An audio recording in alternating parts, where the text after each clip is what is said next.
Om Shanti.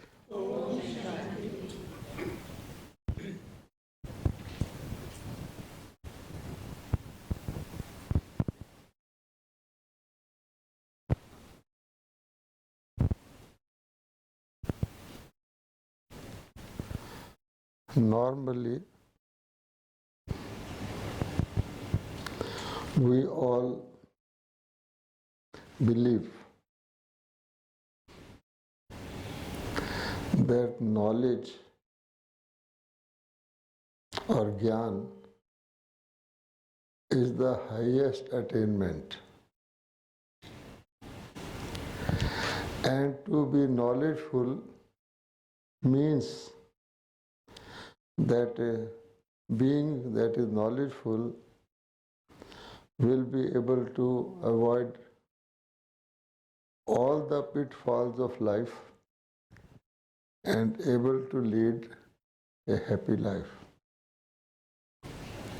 So, all of us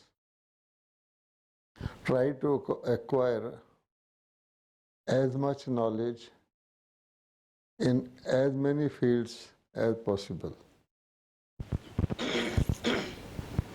But today, this evening, let us ponder about the outcome of all the knowledge that we have acquired up to this moment. Has the desired result been achieved or not? What will you say?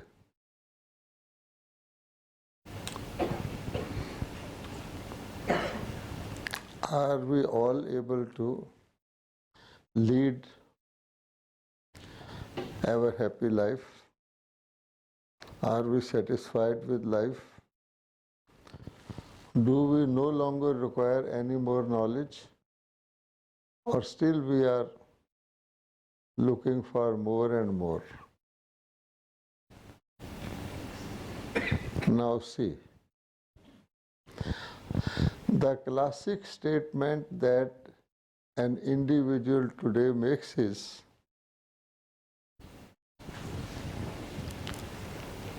I want to do this, but somehow I am not able to do it. And I didn't want to do it, but it happened. This is the classic statement. Despite all the knowledge, knowledge means knowing both sides, right and wrong, good and bad. What for this knowledge is that we should be able to do good and right and to avoid wrong and bad. But are we able to do that? If not, what good that knowledge is? So, therefore, I want to draw your attention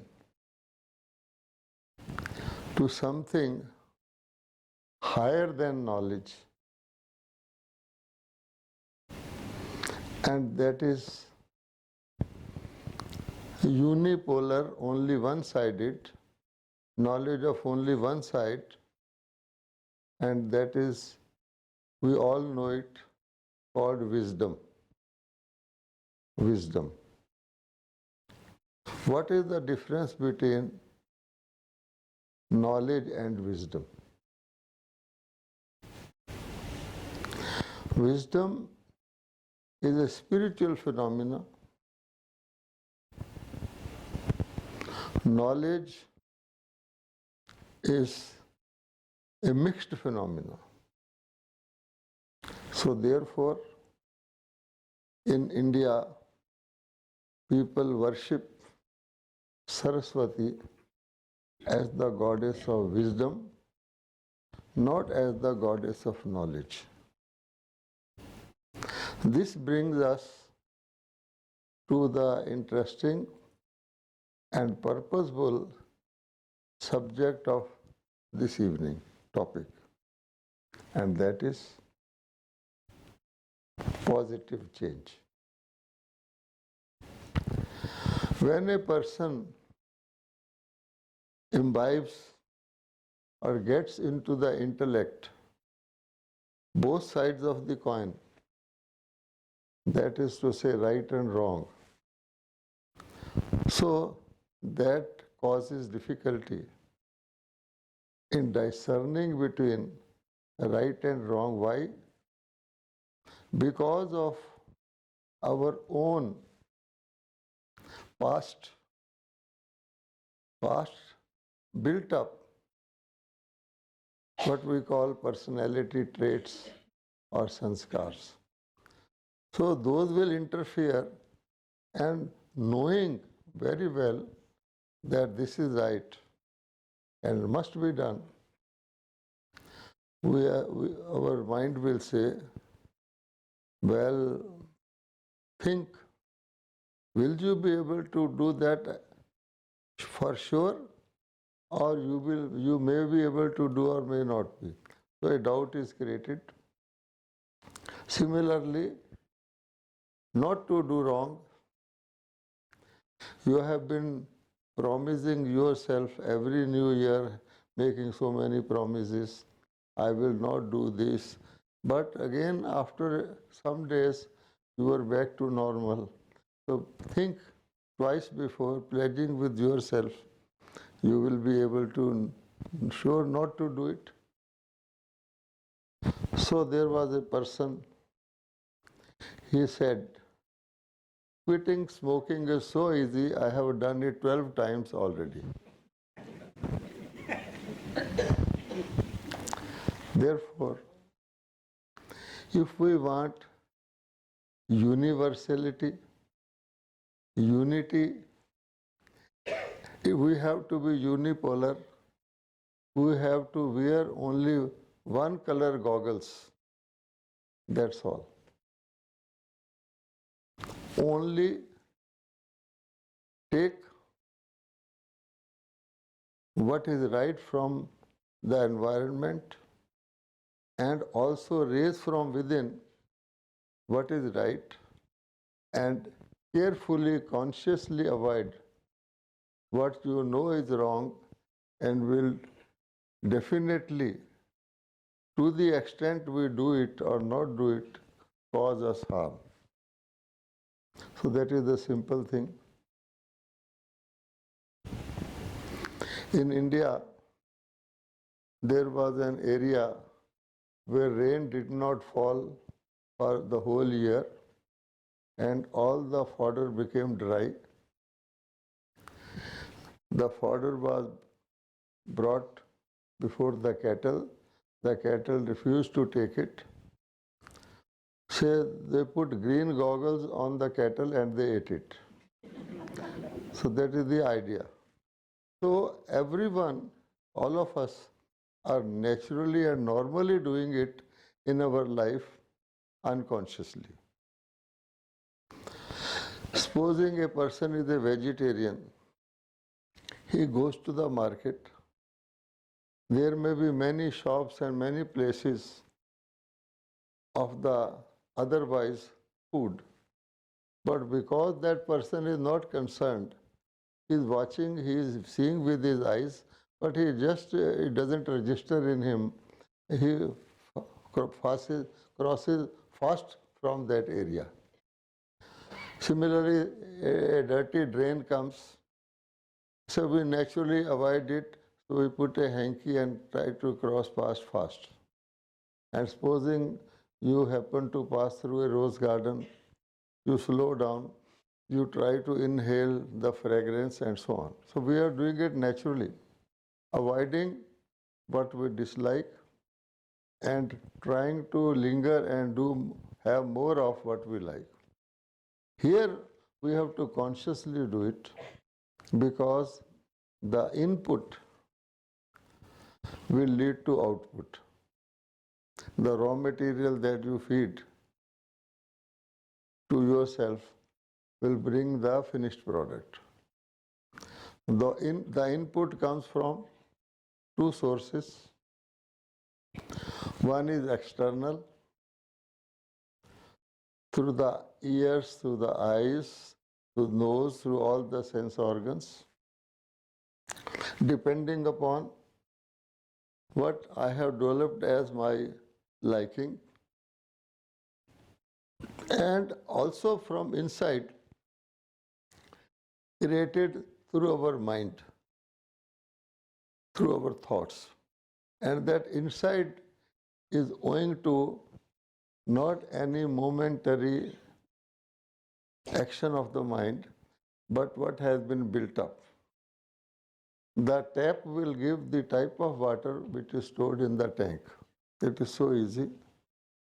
If there is green water in the tank, tap will give green water. If there is hot water, it will give hot water. So mind is like a tap. We start blaming the mind why you are giving out hot water or green water, I want cold water. No.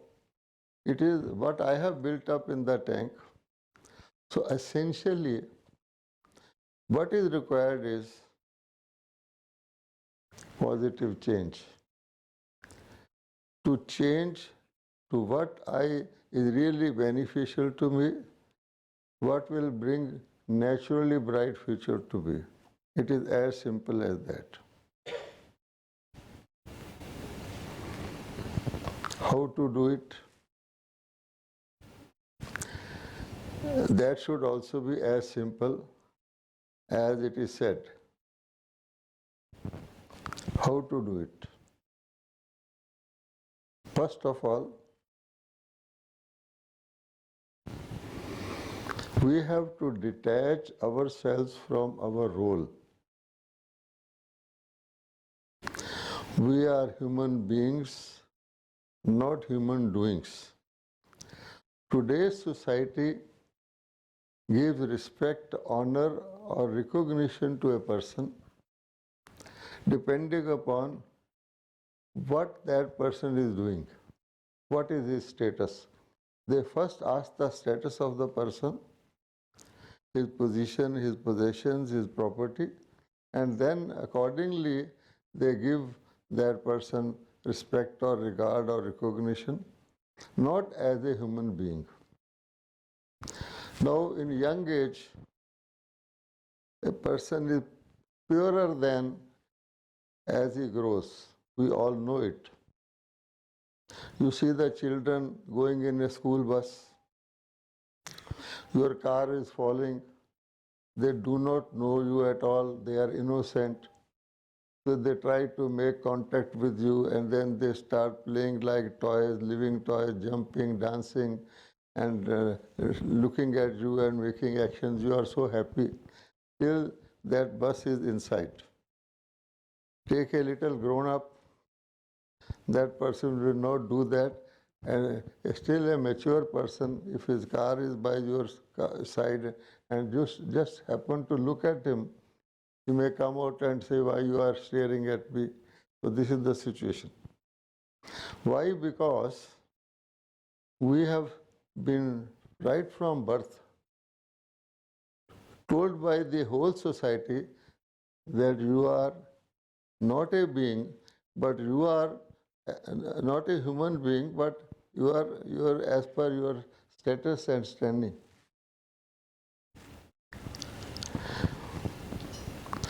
For an example, take matrimonial ads. What is advertised there? Wanted what?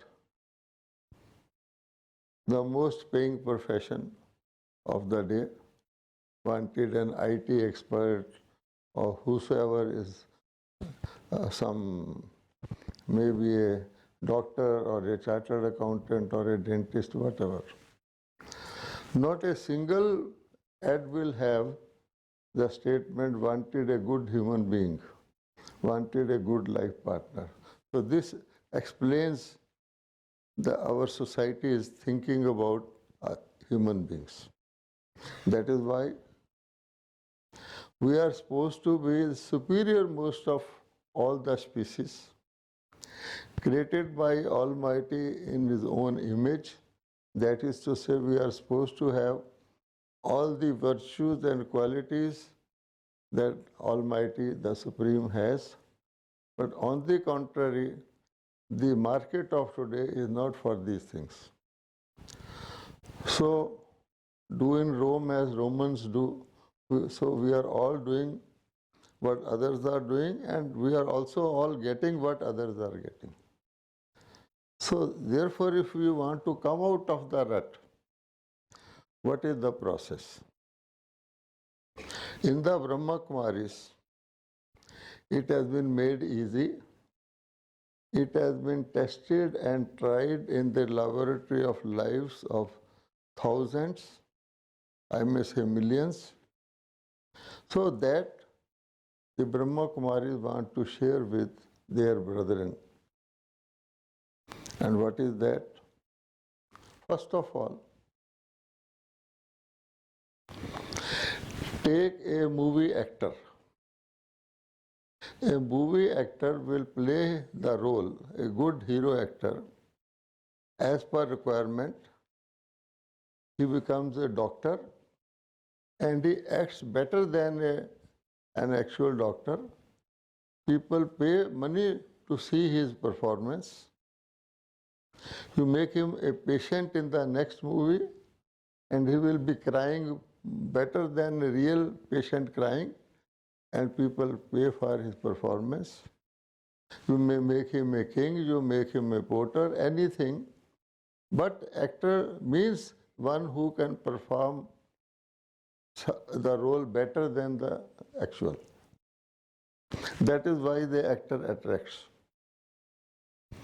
Now, does the actor ever feel when he is playing the role of a king that really I am cousin of King Charles and I am playing the role of a king, and if you want to remove his robes after performance, he starts crying, why you are taking away my robes? No.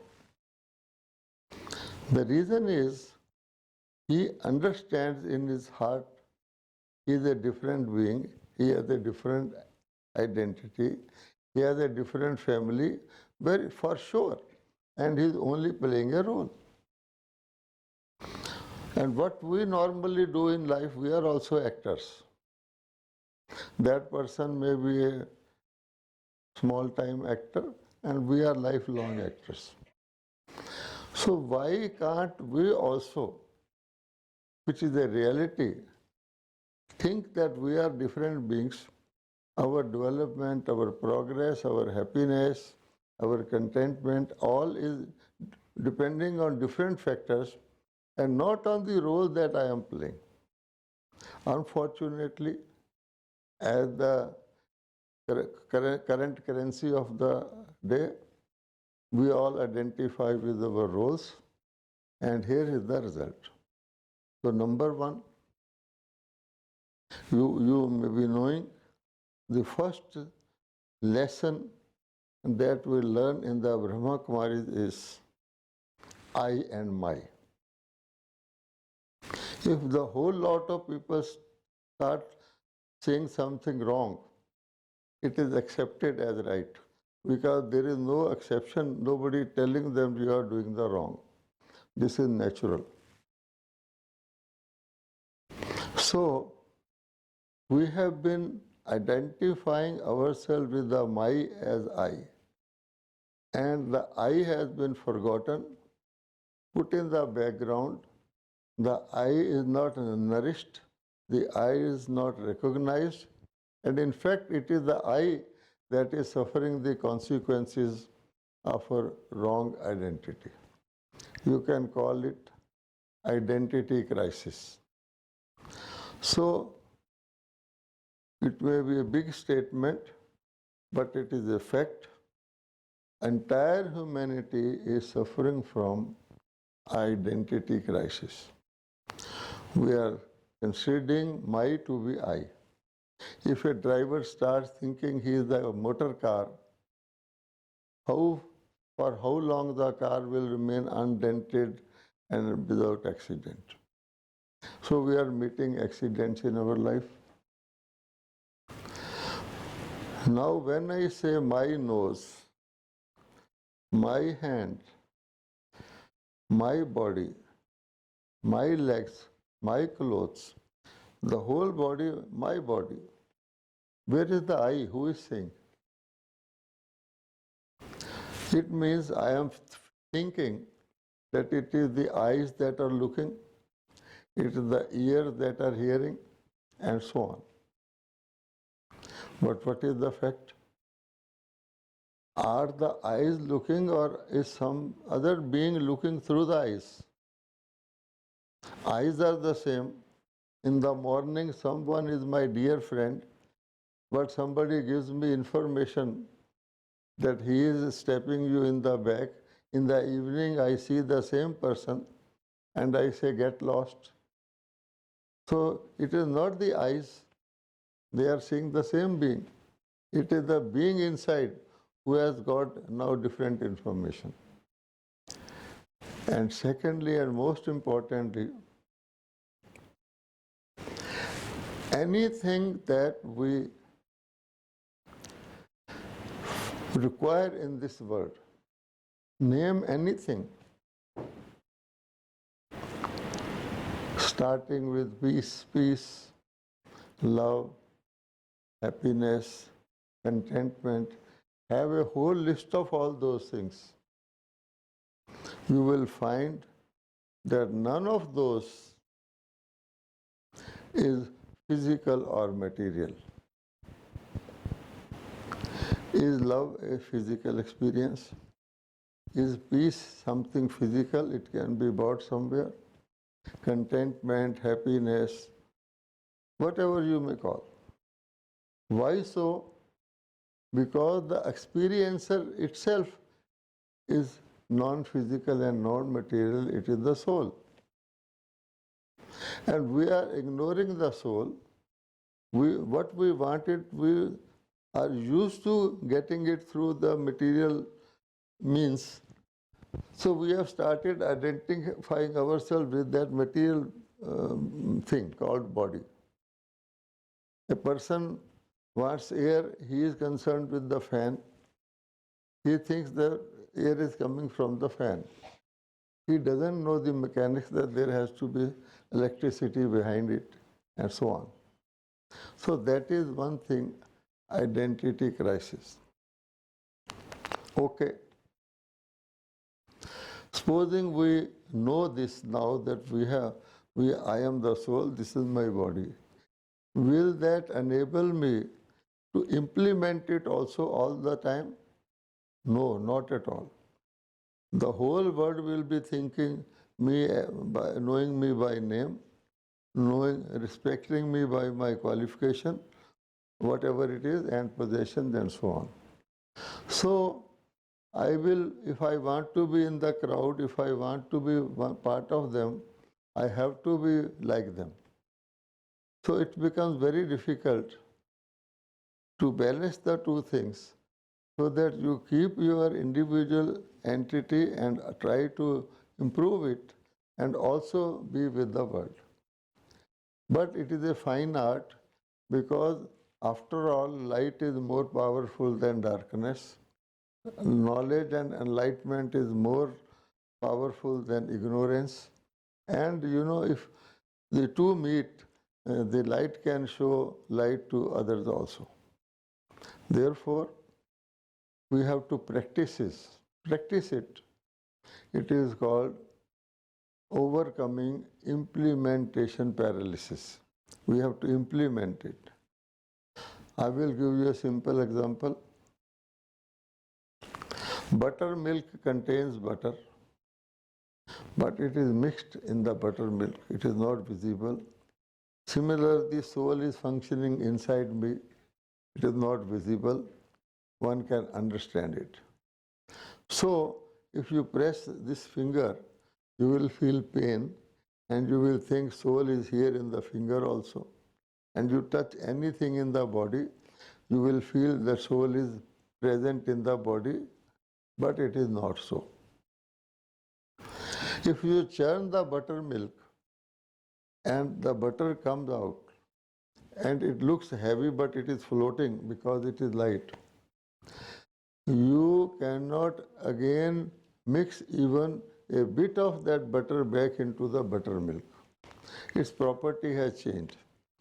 Similarly, by practicing soul consciousness over a period, even if someone tells you in your sleep that you are the body, you will not accept it because you have experienced it. I am the soul functioning through the body, it is that easy. Now there is a huge difference between this simple understanding and not knowing this. And that is, this body is perishable, it has a lifespan, and we have come to such times that there is no surety or guarantee about even its minimum lifespan. Anything can happen to anyone, anytime. Even a baby can die, baby in the womb can die, there is child death. So nobody knows what is going to be the lifespan. And we are doing everything that we are doing.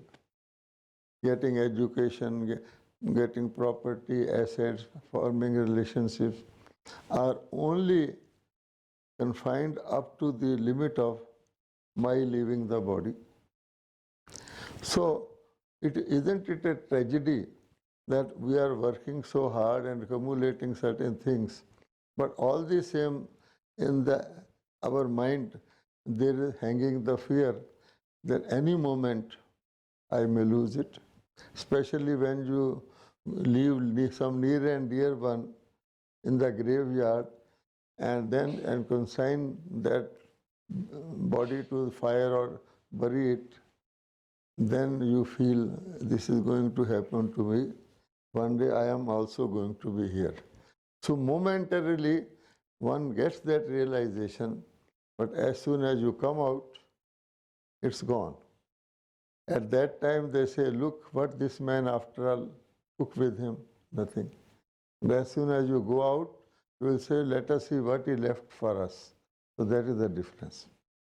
Therefore, permanency, eternity, immortality is the greatest benefit that I, the being, am imperishable. Everything may go, but still I am there and I can get back that everything.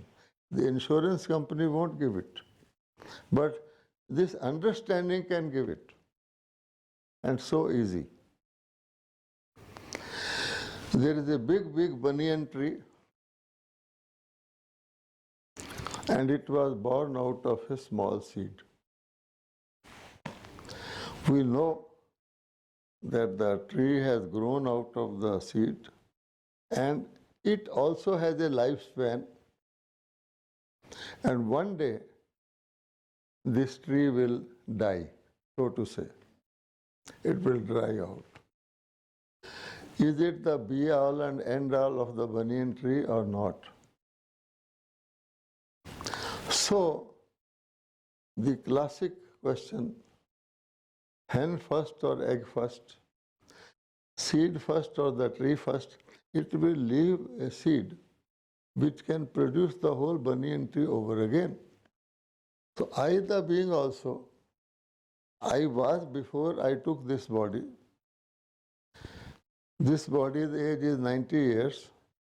91 years before today it was not there. And you can also add a year to your present age and ask yourself, did you have this body? What will be the answer? For future, as many happy, hopeful years to your life, I may live for so long. And again ask the question, will it be there? No. And all other things associated with it, my kids, my family, my house, my bank balance, my car and so on, also will be left. They will look for a successor. In fact, they in advance tell you to nominate your successor. They are so sure about it. So therefore, what will be left? So are we thinking about the dark tunnel, or are we want light beyond the tunnel? It is so simple as that.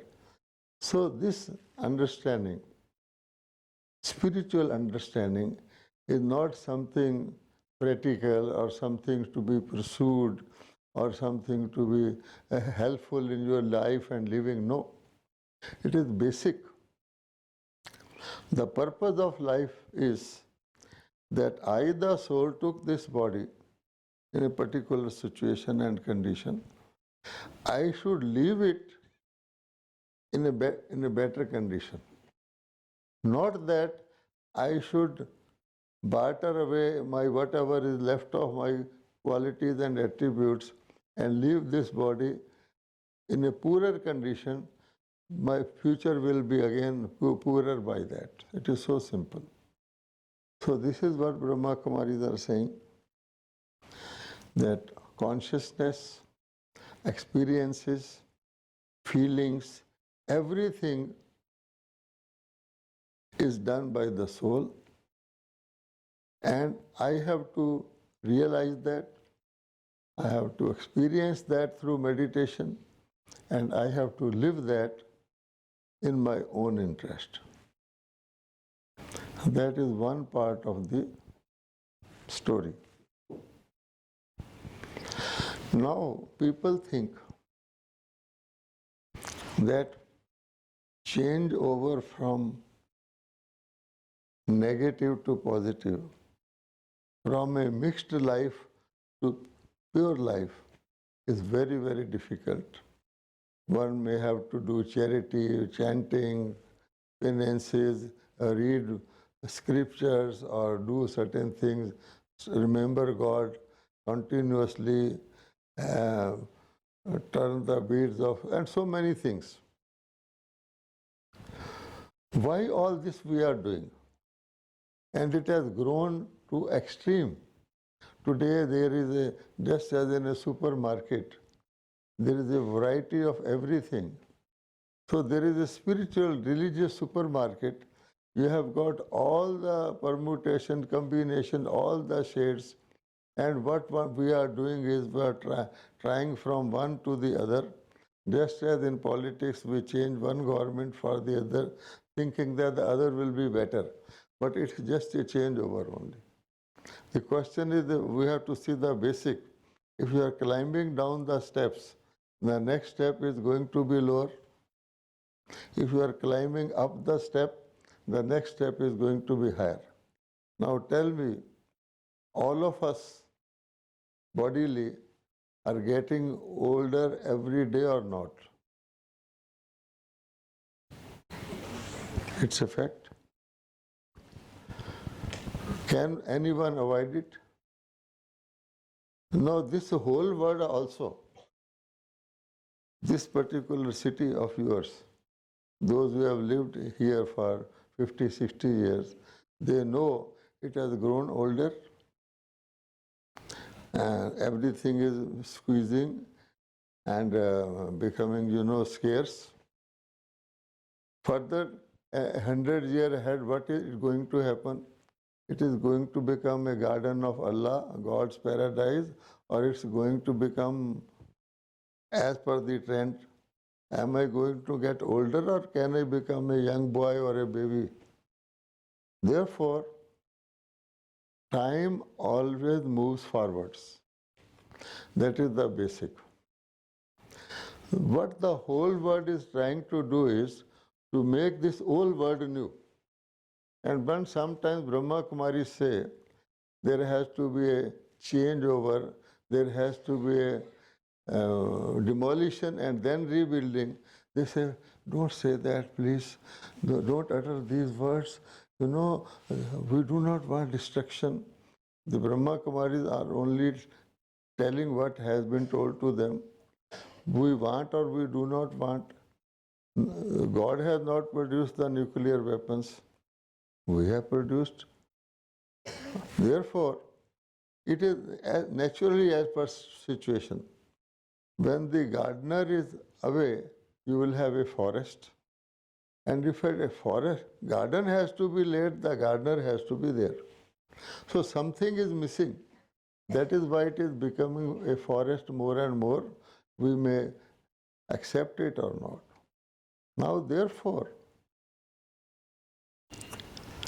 again, coming to a sense, what I as an individual or each of us as an individual can do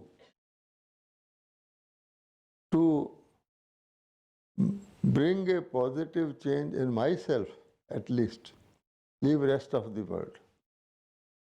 So all the symbols point to that.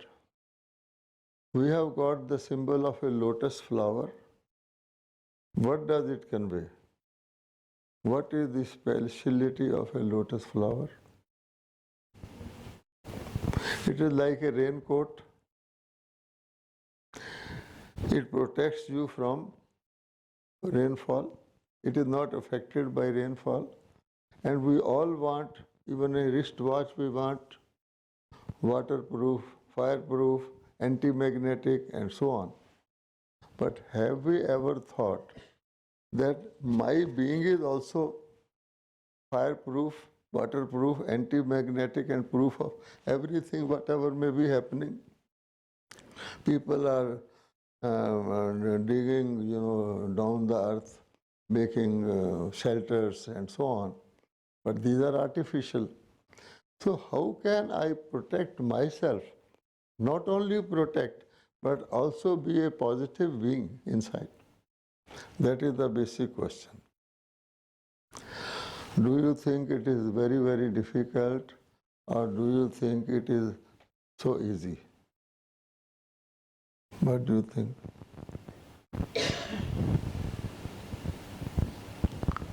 Tell me, is the way to your residence easiest? Have you ever looked for the road sign or the letter box or the house number while entering your house? Anywhere in the world you may be there, mentally you know where your house is or not. Is it easily registered or you have to think about it? Sitting here through mind, if I tell you to open the tap of your kitchen, mentally can you do that? You are aware where it is? And water is scarce, so please close it. So the basic idea is, for all practical purposes, physically, we are not physically living all the 24 hours. In fact, we are mentally living most of the time, otherwise also. Now you are sitting here, who knows where your mind is? You may have some problem at home. You may be thinking, let this talk finish, I have to go back. Who knows? And normally a person who is a non-listener will be nodding more so that the person understands that he is listening the most. So it's okay. Now the thing is,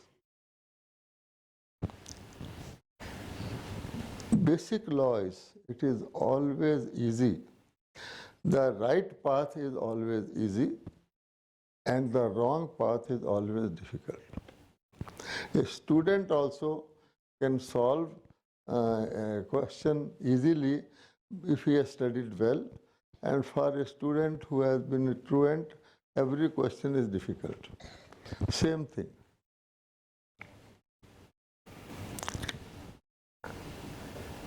Everything is in the mind. Now you will see the mind is affecting your body all the time. We are thinking sound mind in a sound body. Everything we are thinking upside down. Because we have been taught you are the body, so we have to build everything from the body upwards. Actually, it is the other way. Now, you have got a phone call. See your facial expression. Forget the phone call also. You are sitting alone and you are smiling. Someone comes. He says, you look so happy. What are you thinking? Now, face is the index of mind. So you are thinking something pleasant. Or you are worried, or you are thinking of taking revenge from someone, or you are thinking hating someone, and that thought is coming to you, this person called me like that, and you are thinking, then the friend will say, you look so worried. What is it? What's wrong? So therefore, it is the mind. Now, mind is your own. You can have control over your mind. You cannot have control over another's mind, but you could definitely can have your own mind. Can we not select consciously what thoughts should I raise and what I should not? Just as you select a television channel, if a person is fond of sports, he will be in the switch on the sports channel. If somebody is thinking of some entertainment, he will switch on. So it is, the switch is in your hands. If you let go, like something wild, wanderer, with no end and object, let any channel be playing on my TV, that won't help. Now, we have to select what I want my mind to feed my mind. So, positive thoughts are the food of a healthy mind. Now, reverse, negative thoughts are undernourishing or malnourishing the mind. Consciously or unconsciously, if we raise all thoughts today, things coming from outside and influencing us, because a weak mind will be influenced. Just a weak person bodily is influenced by the disease, first of all. So, ultimately, it boils down to two simple things. One is always think well of others. It doesn't matter what the other person is doing, we may be doing right or wrong.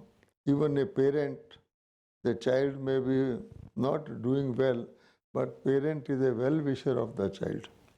Although child may be gambling, spoiling the name of the parent, but still parent has mercy and sympathy for the child.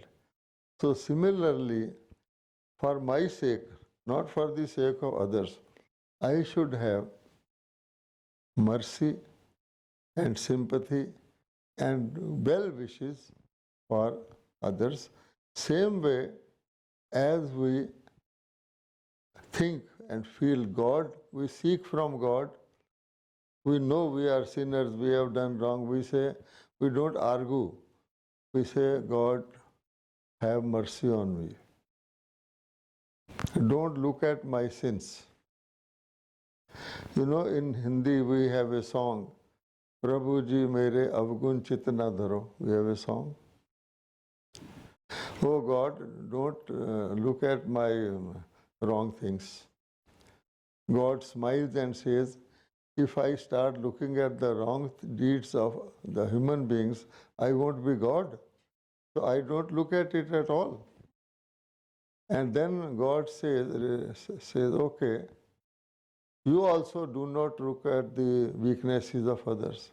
Then I will say, no, God, I am used to looking at the weaknesses of others, but please don't look at my weakness. Have mercy on me. So, the antidote to anger is mercy.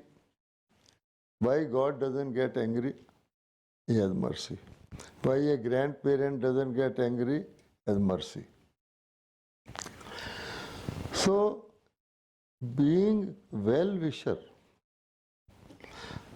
through our mind of others, first of all, protects me.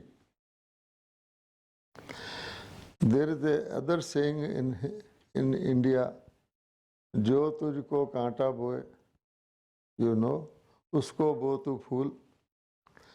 The one who sows a thorn for you, you sow a flower for him. Why so? Because you are going to get flowers and he is going to get thorns, more of them. So what I sow, I will reap. So we sow in the mind. So the simplest formula is that we consciously, what is the meditation? Is making a program for yourself at the elementary level. In fact, the meditation is getting power from the Almighty to make our mind powerful. What we call manobal, soul power. But to start with, in the morning, it is my day. I have to be happy. I have to be contented. I have to be at controls. So let me decide in silence that I will be thinking only good. If I think good of myself, I will think good of others. Unfortunately, by thinking of weaknesses of others, I have become so weak, I cannot think even good of myself. If I have to go to a hospital, I will start thinking wrong things that I don't know what will happen to me, I may come out or not, because my thinking has gone away that I only think weaknesses, and that will include me first. If I get angry on another person, I will get anger first in myself. 100 degrees of anger will transfer 80 degrees to him. Who burns first? I. All those things are there. But to start with, number one is be a well-wisher of all. And number two is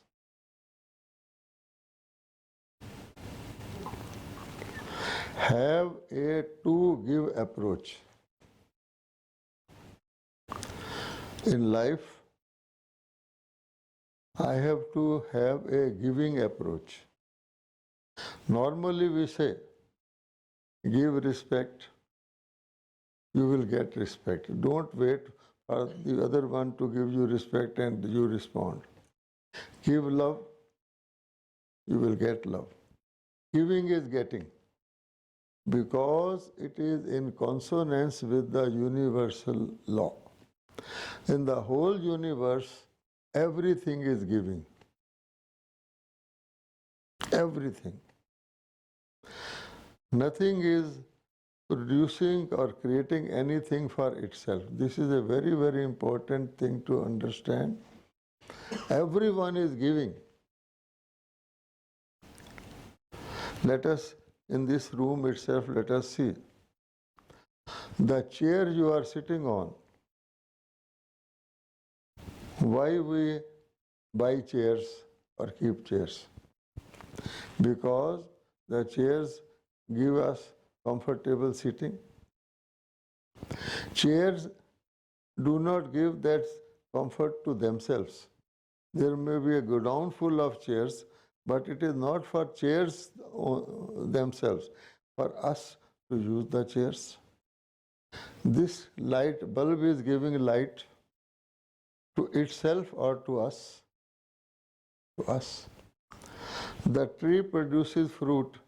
Does it eat its own fruit or it is for us? The river gives us water. Does the river ever drink water? The mighty sun gives heat and light to itself or to us?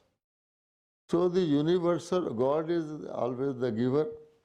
So the universal law is to give.